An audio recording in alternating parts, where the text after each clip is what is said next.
Good afternoon, good evening, good morning. We hope that you're doing fine. My name is Beewol. I would like to welcome you to another edition of this fantabulous, awesome thing that we do every now and again. It's been a while since we were here. It's been, 2 weeks? We are very, very happy to be back on it. And for those who are joining us for the first time, I want to say that welcome aboard. What we normally do here is we talk sport. This is the neutral zone. And as we are speaking sport, we also indulge in conversations about things surrounding that good thing we call sport. That aside, I would like to, first of all, hope that you're having a good time. You're having a brilliant week. The month of November is off to a brilliant start. We are shooting this live and direct from Nigeria Gardens. Speaking of Nigeria Gardens, this weekend is going to be massive. For starters, on this Friday, today, at the time of recording this, we are getting ready for that throwback Friday thing, that retro Friday thing that happens every now and again. Make sure you pass by here. We've got two hardcore individuals who will be going at it, DJ Bonnie and Jagan. We're giving you that Friday night fever. And then on Saturday, there's something that Dexta does right here. He'll be telling you a bit more about it. If you know, you know. DJ Dexta and DJ Aluda. And it's about 8 days to DJ Bush Baby and Friends. Obviously, during the week, every Wednesday, there's some good old school reggae here. You listen to Catch a Fire. Every Thursday, there's Rock Night. And as usual, pass by any time of the day or night. Have yourself a dope meal and enjoy this brilliant place. Yes, it's the month of November. Again, I want to hope that you're having a brilliant time. We're coming to the end of the year. And for some of us, our resolutions are just beginning to check in. One of the resolutions I had at the beginning of the year was to make sure that I enjoy all Uganda Cranes wins. And speaking of the Uganda Cranes, we are recording this just before we venture into that. It's no longer a do or die game. It's more of a simple foregone conclusion. We have a game against South Africa at the Nambole, and before I head into there, you'll notice that I'm wearing Uganda Cranes colors. Uganda colors, basically. This is to represent the fact that Uganda is doing big things on the continent. 2 games to spare, and we are through to the AFCON. I don't remember the last time that happened. Yeah, we're going to venture into that. I want my colleagues, my panelists, my guys to tell me how the last 2 weeks have been. I will start with AJ, who was missing some time back, and then we'll move on to that guy in the brilliant Tommy Hilfiger. And finally, to the guy in the SC Villa. We'll start with AJ. How were your last 2 weeks? What's going on? How are you? First of all, Manchester United is back. Speed. No, anyway. No. Okay. There's a lot of exciting things. The past 2 weeks, Uganda Cranes, like you said, qualifying for the AFCON. Yeah. Hopefully this time we go very far. Beyond the groups, just. Beyond the groups. Maybe we even reach the final. I never know. Of course. The talent is there. The support is there. Yes. So the stage looks set for us to actually do something and make something impactful. Perfect. The Premier League, my team is doing well. I have no complaints. We have a new manager. It's lonely at the top. It's lonely. We are doing well. It's lonely at the top. It's lonely at the top. We are doing well. City lost. Yeah, they've lost now 4 games in a row. Now, so really, it's like you guys have left a title for us. Yet we didn't even I swear, at the beginning of the season, it looked like it's going to be Arsenal City. That was the conversation on everyone's lips. But now suddenly, it's like, these guys are doing their thing. So, we are here and we are going to prove it. Someone asked me last time and said, is there a reason to fear Liverpool? And I told you guys, there is a reason. Just you wait and see. Now you're seeing. Well done. Anyway, apart from that, really, that's it. It's good to have you back. Thank you. Ruben is my name, top football analyst. Yes. The only thing I bring to this show is not outfits, so it's just the sporting brain. Analysis. All right. Don't be worried about the army green pants. We are going to war in Ginger. I've had a very stressing month. Past man. month. Damn. Yeah. We are losing games right, left, center. By we you're referring to Arsenal, Arsenal, right? man, it's been a stressing 4 game weeks in a row. Yeah. But I felt like this was going to be a period where we were going to be really tested, and we lost some. Yeah. We got some points.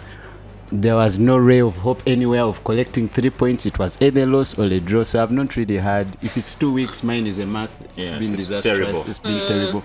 Maybe Uganda Cranes going through, and I don't even feel the hype because we've already with 2 games to spare already through. Even if we relax these other games, we are good. We are good. But we need to win them. Yeah, but we have to put out the statement that this is the Pearl of Africa. Yes. And we are very big when it comes to this game of soccer. We don't just support European guys. No. The We're big talent here. is We are big. You dig? Absolutely. So, Absolutely. anyway, I'm loving my weekend. Okay. Away from football, reading a lot of football analysis things I should put in touch and all that. Basically, I'm enjoying myself. Great. Yeah. Great. Dexta DJ. Yeah. I'm the only DJ who gives sports insights. Really? Yeah. Anyway, Dexta is my name. The past 2 weeks have been good. I think they have been good. Manchester United has been coming on. Then locally, AC Villa. Oh my God, we lost a derby, and after that 5-0 win, then you come and lose the derby. Yeah. It was painful. Yeah. Then to the girls, the She Cranes won bronze in the first 5. I think no one is talking about them. Yeah. But Yeah. they did some amazing work with nations like USA in there, Australia. These are big nations in the netball world, but they won. They came out with a bronze. Series, They came out with a bronze, and it was fantastic. Absolutely. Now the scene has been set. Everybody is excited and happy about Uganda qualifying for AFCON.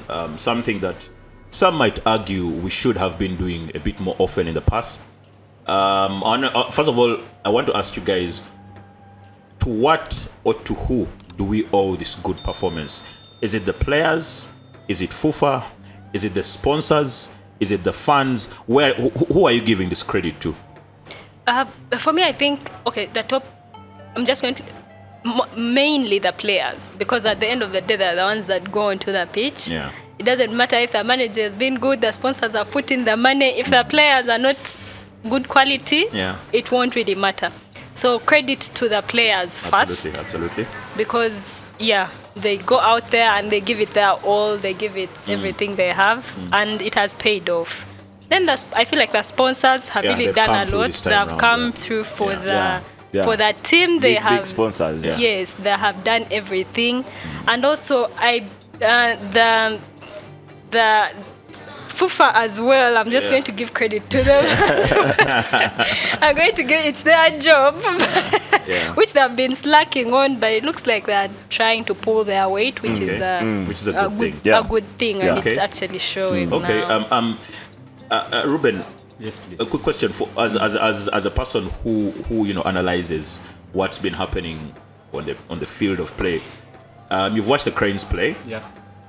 Do you think that this Cranes team has tactical acumen to compete on the top level, or is this just are we just going to get in there and be whipping boys? No, you don't collect 10 points by mistake. Yeah, it's not fair by enough. luck. Yeah. You don't collect 10 points. You don't lead the table with 2 games South left Africa, to spare, Congo, and then you have Congo. We've had worse groups than this when we are facing even worse teams, and we failed to perform. So big up to Paul Put. This is a guy that is an AFCON finalist before, I think, with Zambia. And a quarter finalist.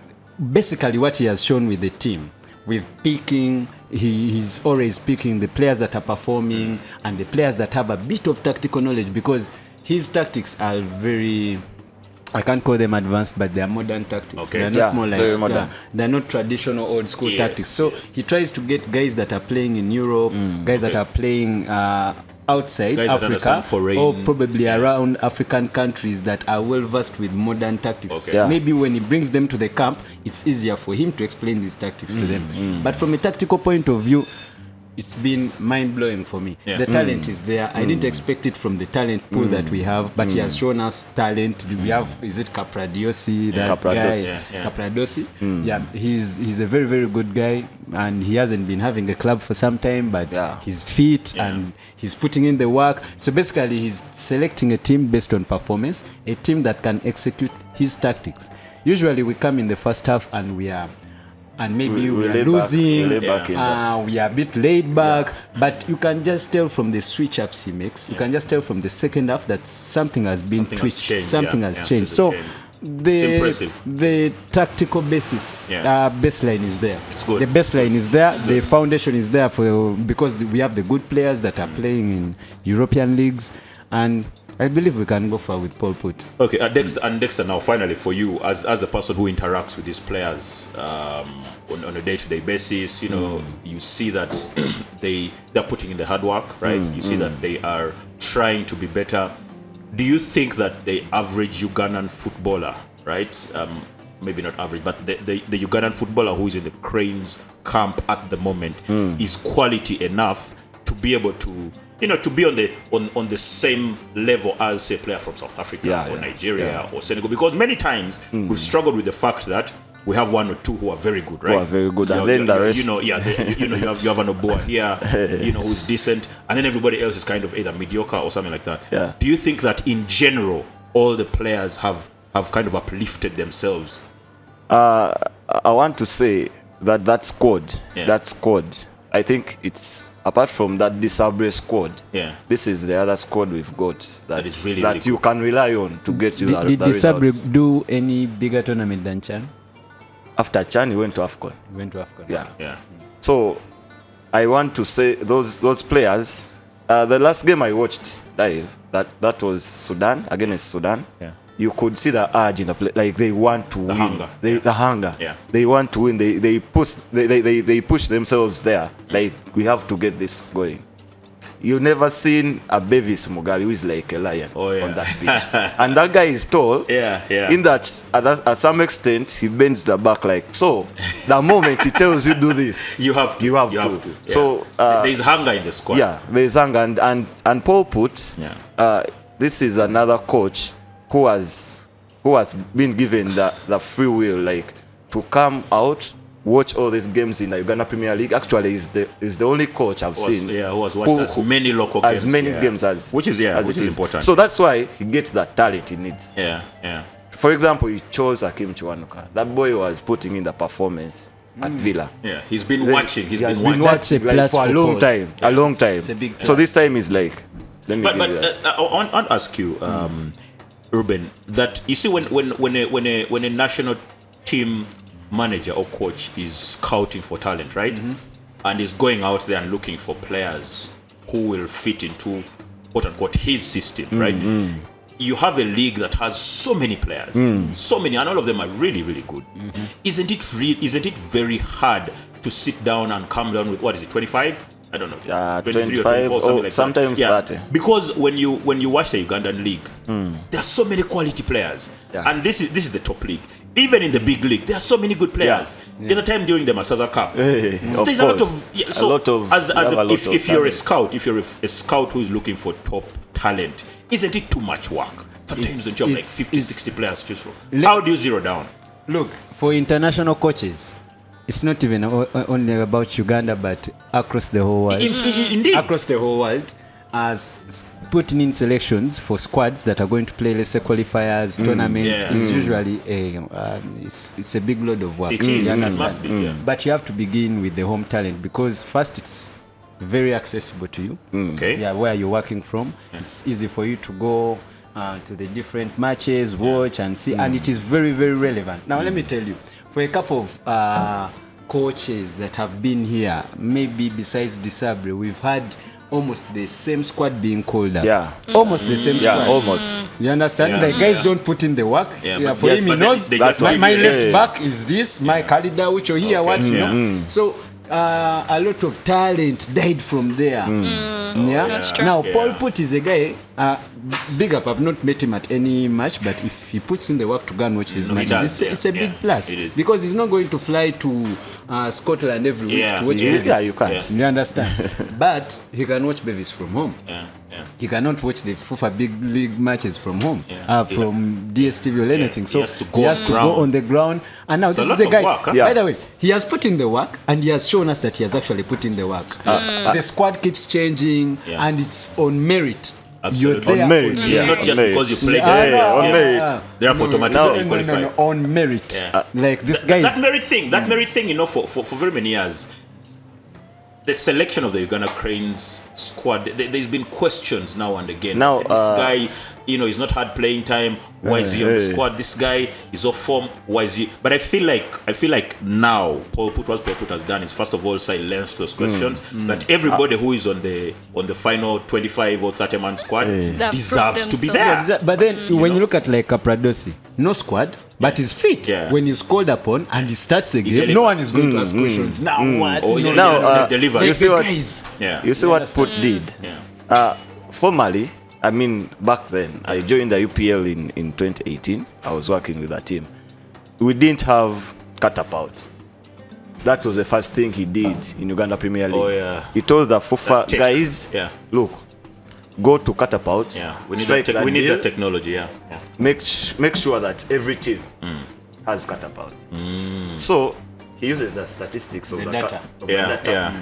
To select. That's very good. The use of data, by the way, is a very big thing. He has a huge technical team behind him. So I see. That's why we are where we are.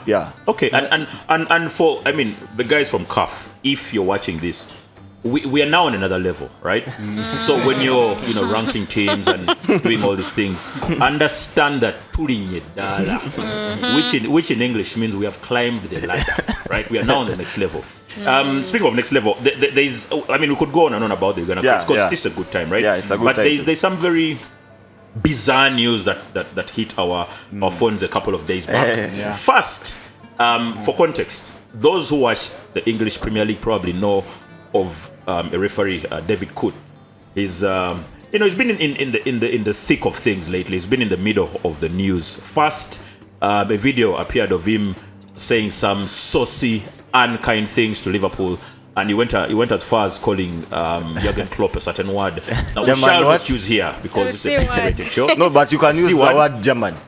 Then the C word. Yeah, the C word. Yeah. So he went as far as referring to Klopp as a person, as that thing, and then much later another video surfaced of him snorting what appeared to be a white powder. This was after the quarterfinal of the Euros, right? And there's been a lot of controversy. So obviously the PGMOL has been investigating, and they've decided to also suspend him, right, indefinitely as they investigate. Not too sure what's there to investigate. Everything seems clear, but the investigations are going on. I want to speak to you guys first of all with AJ. AJ, as a Liverpool fan, David Coote is saying, Liverpool is a shitty club. They do all these horrible things, and Jurgen Klopp is a bad person. He's a terrible person. Do you think that there are, when you watch Liverpool games, before the game, do you sometimes see, like when the team sheet has come out and they've told you this is going to be the referee for this game, do you sometimes sit back and say this guy hates us, right? Or are there games you've watched and you think this referee, every time whenever Liverpool plays, there's something happens. He has some questionable things.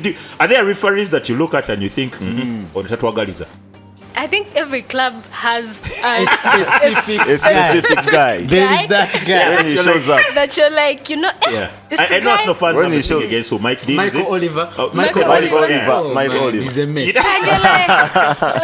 And people used to say, there are certain referees that are in the United, paycheck and whatever and things like that.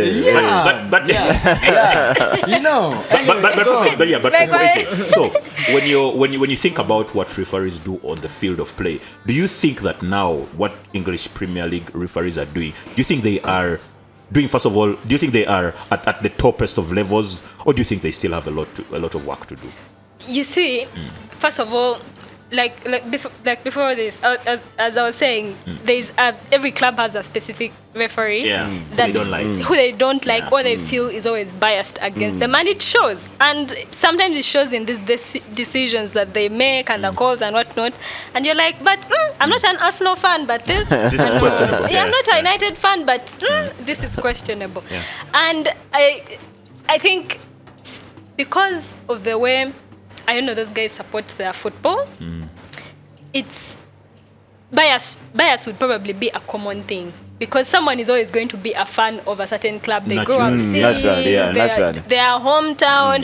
They're going to be a fan somehow. David Coote is reduced. Come on. David Coote is, I think, of with course Liverpool. they are going to come registered as fans of clubs that are unheard of and whatnot. But there's always going to be that bias. And but like going back to that saying the quality of the referees in the Premier League. I think there was a World Cup where no English referee officiated the games. Which World Cup was? I think there was, I think Germany. Yes. It was Germany. I don't remember which one, German. but Should be German. I don't think it was because of quality. That goes if your people are not going to officiate at the biggest stage, not even 1-2, and they're like, these guys know. You know what? No, let's go with the other guys. These ones tujida tulinda muko. And with the introduction of VAR, because I think the Premier League is the club that has the most queries most eyeballs on it, like questionable decisions when it comes to use of the technology. It's just that they're louder. That's it. But every league has questionable decisions. All I'm saying is we have always complained about this. Like, Premier League referees need to do better. The officiating is summer. The officiating is this, and the PGMO needs to do better and do something about it. And I think the guy's career is done, because honestly, it really is. You can't. How do you come back from that? You can't come and officiate in the UPL. No. The UPL. I think at the top stage, he's due a FIFA ban, and a FIFA ban, exactly. Because and Ruben, you as an Arsenal fan, I know Arsenal fans are probably the ones who want to murder referees the most because of red cards, right? I remember there's a video actually that's been circulating about Saliba's red card. I don't know if you watch it. The discussion between the referee and the VAR and the fourth official. And there's yellow, it's a red. It's a yellow, it's a red. Draw the line. As an Arsenal fan, I know Arsenal fans. I know there are Arsenal fans who have sat down and done analysis on every decision that has gone against them, and they have this feeling that referees hate them. Yeah. Do you feel the same way? No. And I want you not to be biased. First answer. Do you feel that same way? Yes. I feel the same way. But this David Coote thing is just something that is an isolated. It's a symptom of a bigger problem. It's like opening a can of worms. Now, there is some guy I follow on Twitter. He's a tactician of the sort and stuff, follows football a lot. He broke a story in 2022, and David Coote was among the referees that gone to East Asia after the end of the season. They went to East Asia with other referees, and I don't know how, it was so stupid.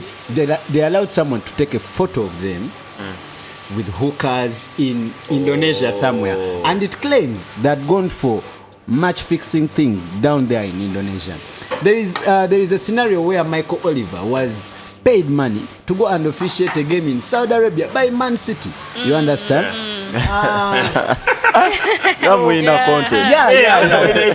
You look at Michael Oliver. Michael Oliver has served a certain percentage of red cards to Arsenal. And let me tell you, not any other club, not Man City. There is that Doku handball versus Liverpool, that game. Some questionable. Bro, that was a red card, a penalty, and we would have gone on to win the league. You understand? So when I look at all these things, David Coote just opened it up for all the other guys. Whatever they have been sitting on. And the most embarrassing thing is professional game Match Officials Limited, PG Mall. It does officiating for Championship, Premier League, entire tier, FA Cup, National League. So they may not really come to directly fix the games in the Premier League, but they will influence match results. You understand? You'll be asking yourself, Ferguson arrived at United when United had 17 trophies and Liverpool had 19. The man won 13. You understand? So it was Man City has won 4 in a row with a lot of questionable refereeing decisions That's made. what Arsenal fans will say. You understand what I'm saying? Yes. So what I'm trying to say is that this is the best league in okay, it could be the best league in Europe. When you look at the current table of the leagues in Europe, top tier leagues, it's hard to find a league that has the point difference that Premier League teams have from like 1st to 13th.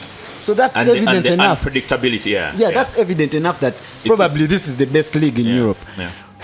But the inconsistency of the referees has been evident, not only in Arsenal games. They will give an Arsenal a red card for this offense, and it happens in the Man City game, and it's like, play on. You understand? I think there was a statement that I don't know that it was the PGMOL that released it about there's a game that United lost to Brighton. There was that last penalty, and where they came back. After the final. So apparently, it wasn't supposed to be given. It wasn't a penalty. It wasn't a penalty.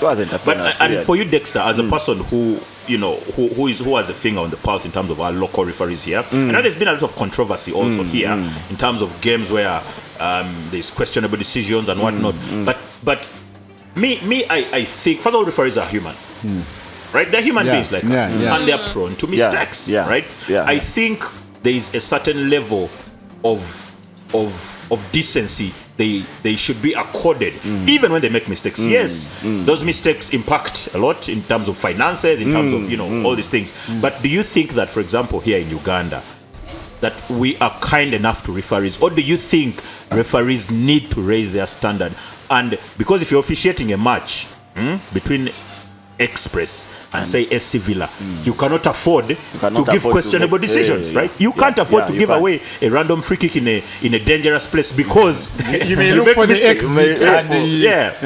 How do you think a referee in Uganda survives that chaos, that vuyos of being in the spotlight? I think referees in Uganda have tried, really, compared to this season. They have tried. There are fewer questionable decisions. There are fewer, but last season it was chaos, total chaos. Last season was wild. There are teams that wanted to petition to throw away games because of a random corner kick, some penalties, some Isn't it time for VAR in Uganda? Yeah, VAR can come. Why laughing? But why laughing? You see, no, it's the time we should have VAR, but it can come na facility. For example, also training, maybe the training that are going the training already they did the training because they officiate the CAF games, FIFA standard games. FIFA standard games. But I also think the referees should try to. Okay, they have tried this season, as I said. They try to control the big games, because trust me, in that derby, it was a huge game, and they gave it to a guy called Saliba. Yes, Saliba, but not the Saliba version. Saliba, yes. So he gets this incidents when Villa had to be penalized, like get a penalty or something. And because the game was of at this tempo, it wasn't so much like a contact. You see, a contact like that of Manu at Brighton. That was a kind of contact. Oh, I see. So if it was any random team, game, it was a penalty. Oh, so I see. What I think, there are games that you shouldn't give out everything, and they teach this in that there are games. They teach this in referee. But the referee is supposed to see things through to the letter, irrespective of the game. Just because it's Villa versus Express and it's a 94th minute and there's a foul in the box, give the penalty. If it's a penalty, give the freaking penalty. If it is, don't be afraid that there's going to be chaos, because sometimes that influences referees, right? Influences referees. They're like, you know what, this is a big game, SC Villa Express. If I give a penalty, there's going to be chaos. Let me not give. But you're a referee. But your role is to officiate. They give the penalty. You should give it. Yeah, they give the penalty. But fans are out here on but podcasts of course, saying... of course, you give a penalty in the 90 plus 4 minutes. Yeah, that's... you... But I mean, be disciplined. Be disciplined. Yeah. I want us to go to something very, very quickly. But before we go there, just a quick update. What's happening in the NBA? The Cavaliers are still sweeping teams left, right, and center. They are still the only team that hasn't lost a game. You'll see, yes. I've not been following. Yeah, the Cavs are still on top, 13 games straight. Actually, the in-season tournament has begun. Celtics lost their first in-season game against the Hawks. Very bizarre by 1 point. Outside of that, the Celtics are still second in the Eastern Conference. The Magic are third. The New York Knicks are fourth. Pacers fifth. The Bulls are sixth, and then the Atlanta Hawks are seventh. And the final place, the playoff place, is for the Nets, the Brooklyn Nets. In the Western Conference, SGA is still doing big things there for the Thunder. The Warriors, Steph Curry just can't put his foot off the gas. The Suns are doing good things there with Kevin Durant. They are third on the table. And the Denver Nuggets, obviously, as usual, finalists last year, are fourth right now. The Houston Rockets, are doing good things. They are fifth. And right after them, the Lakers, LeBron and his people, keeping tabs on the top places. And the Memphis Grizzlies are seventh. Ja Morant, they are doing brilliant things. And the Sacramento Kings, Sabonis and his people are in the final place in the Western Conference in eighth.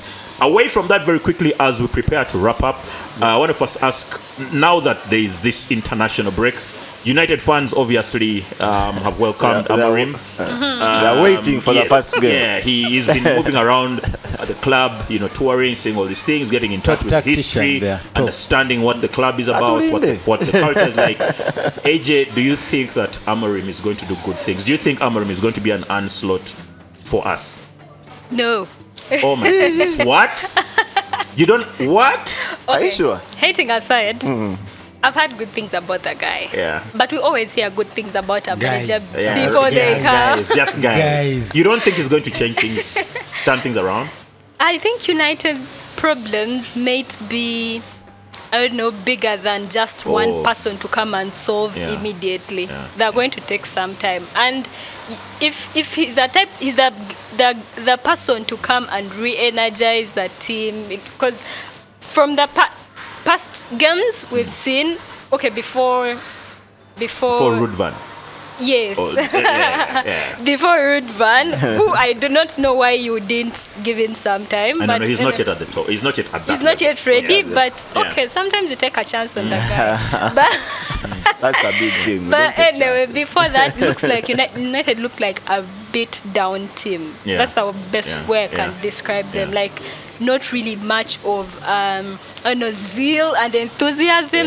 If this is the person that's going to bring that back then perhaps for them, and then we begin from there. If he fails, then we'd be like, but those are those are not his players. He has not yet been backed. No. So first wait and see. Let's first wait and see. Okay. Let's say the first 8 games. But right now it looks like... How many games will it take for you to know whether he's good enough or not? How many games? Because I want us to know the number, so that when we're back here, we shall look at that scorecard. How many games are you giving Amorim before you can give him a score? 40. How many games are you giving him? 45. You're saying 45. 40. Wait, how many games are you giving him?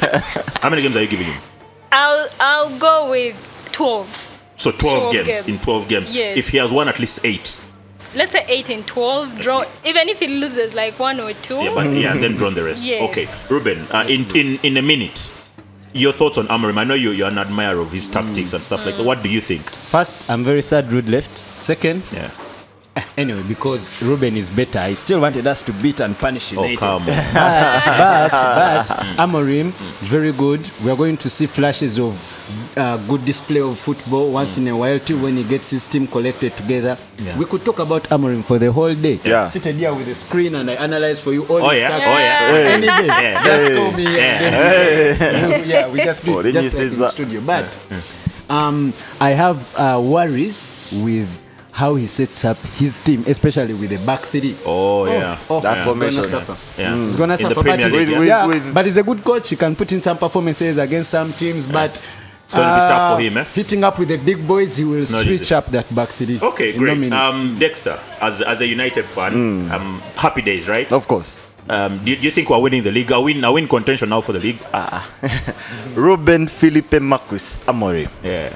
That Portuguese guy. Those names come from? Those are his names, bro. All the information. That Portuguese guy. I think Manchester United is headed to some good future. Okay. We say this at Eric Tenna.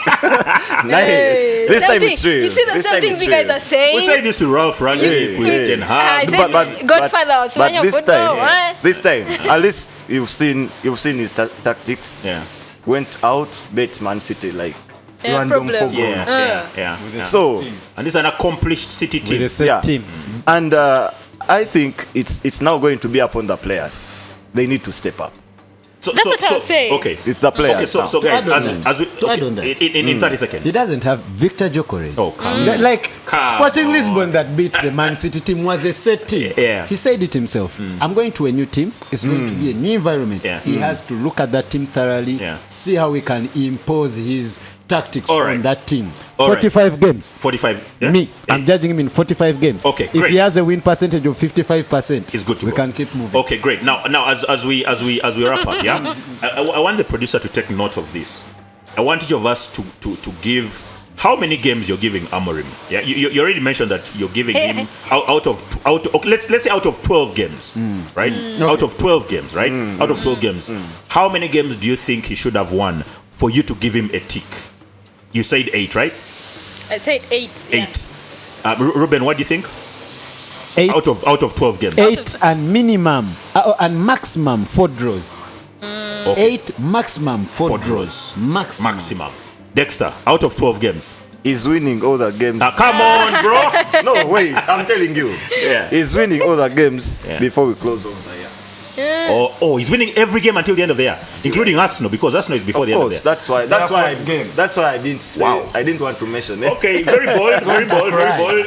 Listen, The Emirates. very bold from this United fan. And United fans, we've been deluded for a very long time. I hope that it's not the delusion that is speaking, but I'd like to hope that if you're a United fan out there, you're happy because there's positive change that's coming. Let us know in the comments whether you think Amorim is the right person, or you think Ruud van Nistelrooy should have been given some more time, as somebody was suggesting, or you think Ten Hag was fired early. Let us know in the comments, and we'll be happy to relay your information. Also, let us know if you want to be a part of the show, if you want to be hosted, you want us to talk about the things that you love that are sports related. We'll be happy to have you here at the Gardens, Nigeria. My name is Beewol. This is AJ.